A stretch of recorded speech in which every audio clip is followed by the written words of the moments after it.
ang taong bayan hindi na papayag na kami ay gagahasain nyo pa, lolokohin nyo pa, at gusto nyo pa, palakpakan pa namin kayo, pasalamatan pa namin kayo.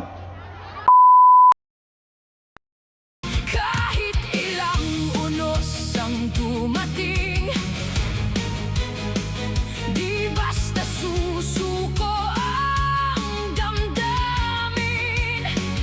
Ang masa'y gigising at titindig, kasama sa laban hanggang huli't higit. Magtitiis pa ba tayo?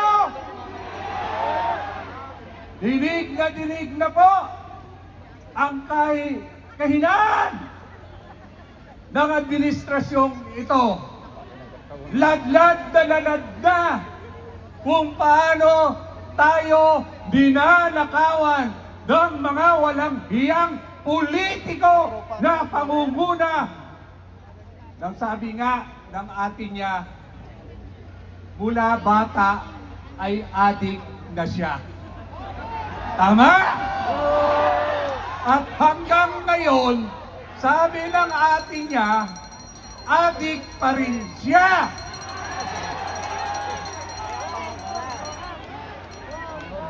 Ngayon, magtataka pa ba tayo kung bakit nagkawindang-windang ang bayang ito? Ang nagpapatakbo ng gobyernong ito ay sindikato na. Adik sa coke, sabi nga ni Senador Amy Marcos, adik pa sa pera ng bayan. Mga salot kayong mga politiko kayo. Huwag niyong hintayin na masagad na ang taong bayan. Saan ka nakakakita kung sino ang nag-iimbestiga, siya pa ang nakukulong? Kung sino ang mga magnanakaw na congressman at senador, sila pa ang huhusga. Anak ng teteng kayo!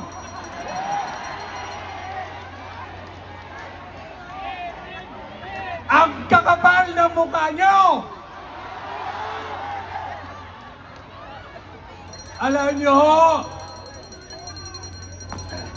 Alam nyo ba yung kanta ni Frank Sinatra?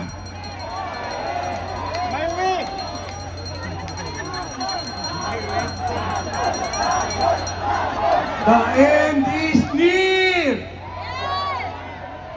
The end is near! Ilang kilometro na lang makakarating na tayo sa lungga ng mga adik. Hahayaan pa ba natin na patuloy tayong lapastanganan ng administrasyong ito? Hahayaan ba natin na ang mga anak natin at ang mga susunod na henerasyon ay magmamana sa mga kawalang-iyahan ng administrasyong ito?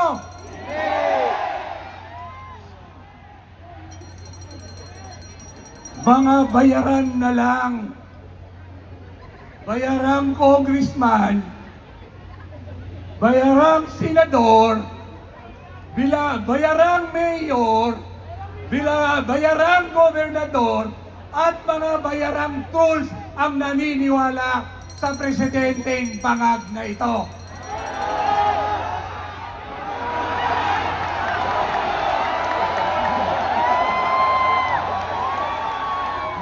Alam naman natin ang lahat ng krimen na nangyayari rito drug-related.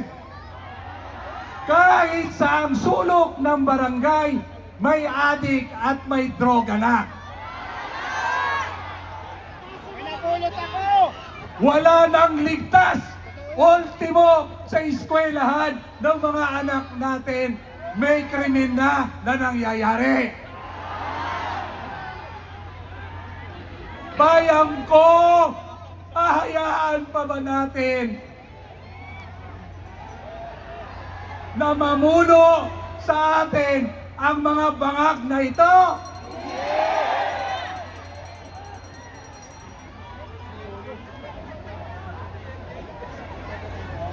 Ako po ay naniniwala na darating na ang hinihintay natin dito ngayon. Ilang tulog na lang, samantalahin nyo na mag-jamming na kayo, mag-coke na kayo na mag-coke cane dyan.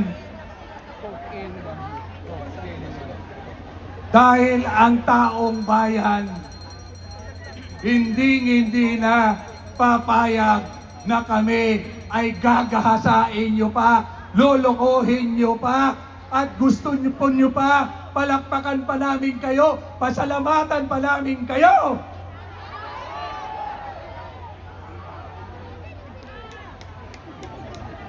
Mga adik na lang ang tumatanggap ng ayuda ng gobyerno.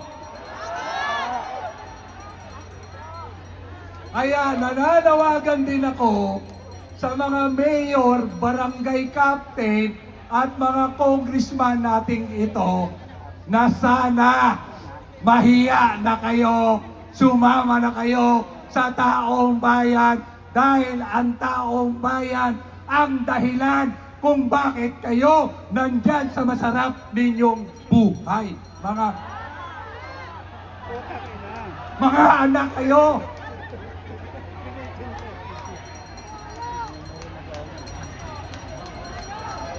Alam ko po, sa oras na to, sila po ay nagmamatiyag sa atin. Bangag, ito para sa iyo.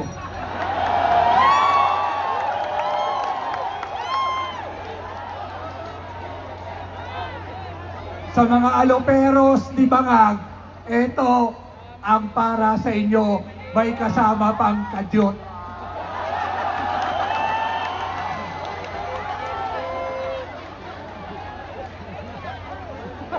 Ay, boying ba yan?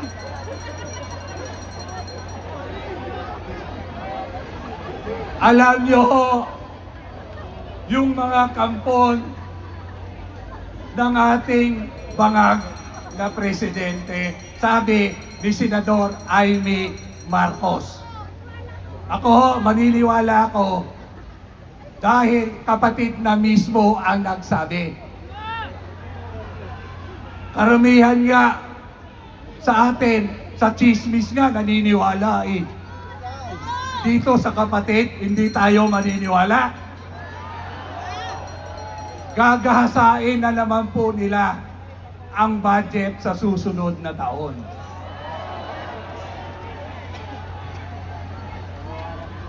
₱2 trilyon ang dagdag sa budget nating ito na nanakawin na naman nila. Papayag pa ba tayo? Hindi! Paabutin pa ba natin sila? Hindi!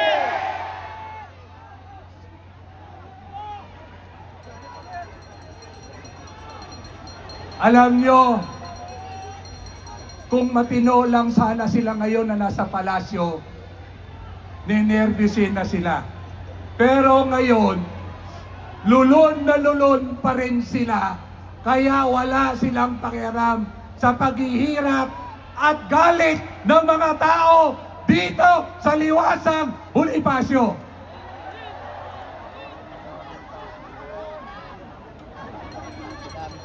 Alam nyo, huwag niya sanang pahintulutan pa ng Diyos na magkaroon pa ng mabigat na pagsubok ang bayang ito.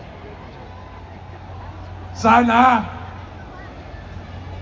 yung mga nagmamatiyag pa Yung sinasabi nila sa social media, lumalaban sila sa katiwalian. Pwede ba kayong matatapang sa social media, sumama kayo sa mga taong nagmamahal sa bayang ito na nandito ngayon sa Liwasang Bonifacio?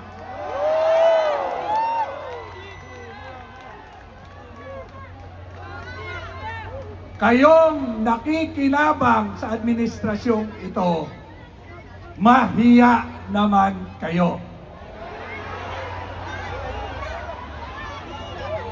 Marami ho akong kaibigan na naglilingkod sa Armed Forces of the Philippines. Sila po hiyang-hiya na rin. Hiyang-hiya na sa pinaggagawa ni General Browner. Hiyang-hiya na sila sa kawalang hiyaan ng supposed to be sila ang magtatanggol at maglilingkod sa taong bayan. Pero ano ang ginagawa nila? Nagpasakampan, nagpasakop sila sa mga salot sa bayan. Kaya tuloy-tuloy ang pagnanakaw ng administrasyong ito dahil nagbibingi-bingihan ang ating mga kasundaluhan at ang ating mga kapulisan. Pero ang taong bayan, hinog na hinog na. Hinog na, napipitasin na namin kayo.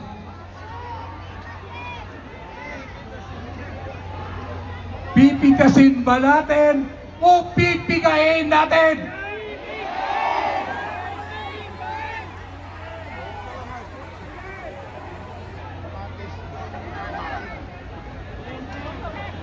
Hindi na ho sila makatulong. Bagay, hindi na rin ho talaga natutulog yan dahil kasisinghot eh.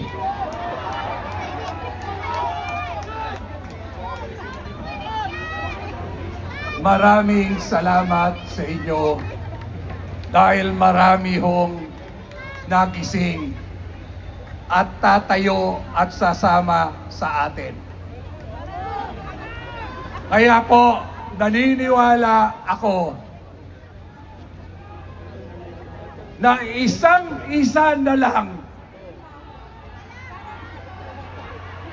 maniningil na tayo.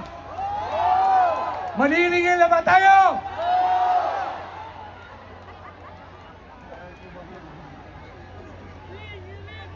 Didiretso na ba tayo?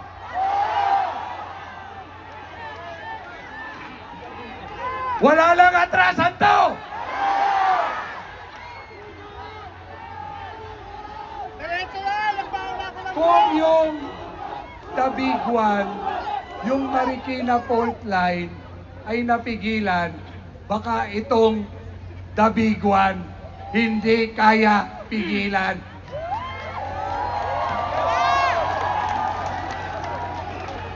Kailan ang zona? Kailan ang zona? 27. Kailan tayo magkikita-kita uli? Didiretso na tayo? Wala nang makakaawat sa atin? Game na kayo? Eh dito, game na ba kayo? Eh doon sa dulo, game na ba kayo?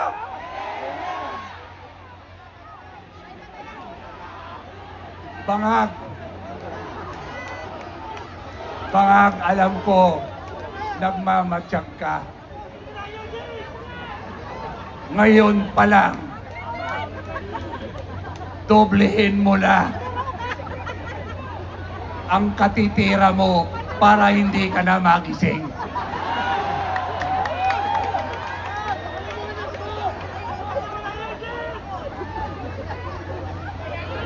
Hihintayin pa ba natin?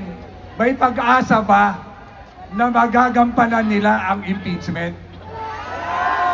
Naniniwala ba kayo na magiging parehas ang kalalabasan ng impeachment? Iniisa-isa na nga ang mga senador na tapat sa tao at tapat sa bayan. Susunod na si Alan Peter Cayetano.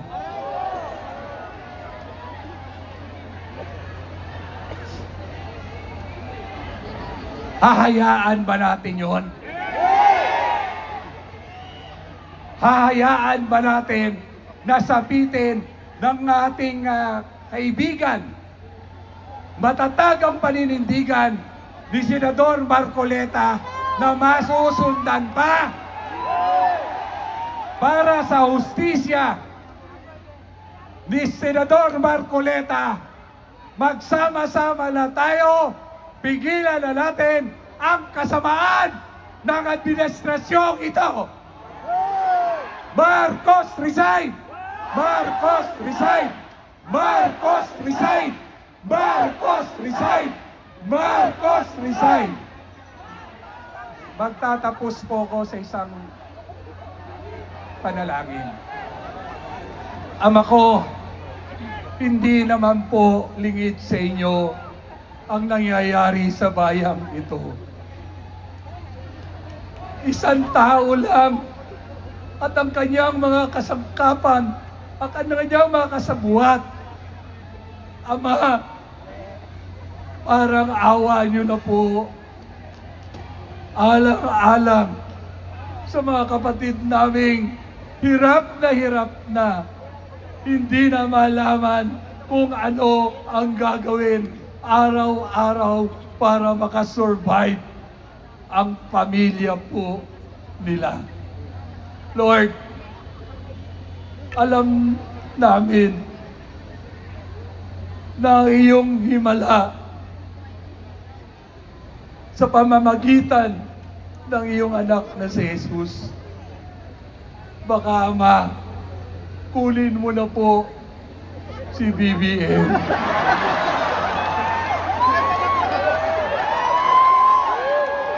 Isama niyo na po si Lisa. Isunod niyo na rin po si Remulla. Lalong-lalo na yung Jesus. Tapos po, Ama, hindi naman po kalabisan. Kunin niyo na rin po si John Vic. Isama niyo na rin po ang mga tulpo.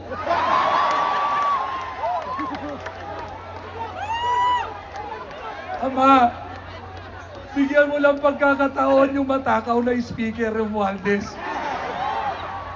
Baka ho, pag hinipo nyo to magsalita at ituro ang pinsan niya na ang mastermind ng kawalang-yaang ito, walang iba kung hindi yung mag-asawang BBM. Parang awa nyo na po. Hindi naman po lingid sa inyo kung paano po kami pinaglalanglangan ng pamilyang ito. Wala po kaming maipapangako sa iyo, Ama. Kung hindi, paglilingkuran ka po namin ng buong puso at katapatan, tapusin niyo lang po ang kawalang-iyaan ng Marcos na ito. Sabi nga po, Ama, pag merong higit sa isa na magtitipon sa ngalan mo, considered granted po ang aming kahilingan. Ngayon pa lang, nagpapasalamat na po kami. Ama, kunin mo na po! Kunin niyo na po sila! Yan po ang sigaw ng sambayanang Pilipino.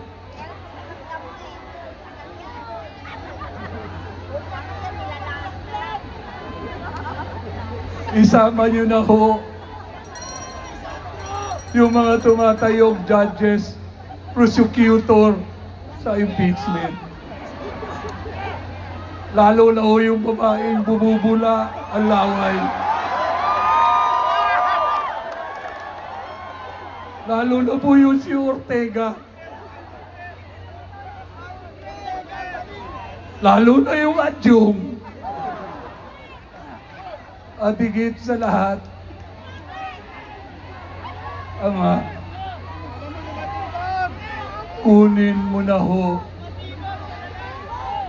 Lalong-lalo na itong si Pink Lawan, ay si Pink Lacson.